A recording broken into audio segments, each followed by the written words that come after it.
আল্লাহ আল্লাহ আল্লাহ ও চাচা আল্লাহ চাচা? আল্লাহ আল্লাহ।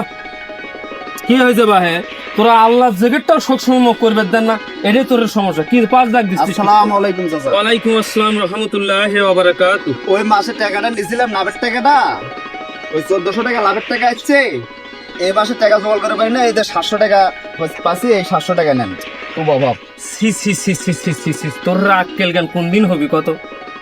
এই হজ করে আনো, নামাজ বন্দিকে নিয়ে ব্যস্ত আছো, আর এই সুদের টাকাটা মোর হাতত নেওয়া যায়? এটা তো চাষির হাতত তুলে দে, যা তোর জ্ঞান বুদ্ধি কখন হবি?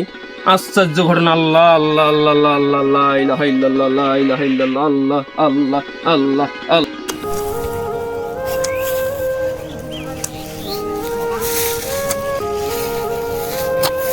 কে রে, তোকে আমি কি বললাম?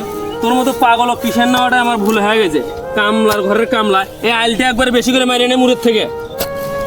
এইটা তো নিজের জেদ থেকে জমিন, আমি তো সের থেকেই তো কাজ করতেছি। তোকে আমি এত দেওয়ানগিরি দেই নাই তো, তুই একবার পুরো আইল মেরে নে। এই জমা জমিগুলো সবগুলো আমার মাইছে আত্মসাৎ করে একটা আইল আইল কাটিয়ে আমার শেষ করে হেলাইছে। আপনি একটা হুজুর মানুষ, হ্যাঁ, হজ করে আসার পরেও মানুষের আইল কাটা অভ্যাসটা গেল না। সেই চুক্তি আমি তোকে দিছি। আজকে তো সন্ধ্যার সময় কিষানের টাকা নাই। একটু এদিক ওদিক তাকালেই কামলাগুলো দিনে রাতে দেয় যে শুধু ফাঁকি।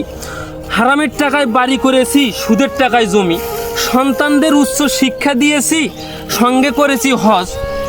আমি সুদের কারবার করি বলে সমাজের মানুষের কাছে পাই না কোনো দাম। এই মানুষগুলো মিছেমিছি শুধু সমাজের মানুষের কাছে করে আমার নামে বদনাম। বদনাম করে লাভ আছে? খালি বদনাম, টাকা ছাড়া মানুষের কোনো দাম আছে? আল্লাহ তোমার দিকে চালাও আমার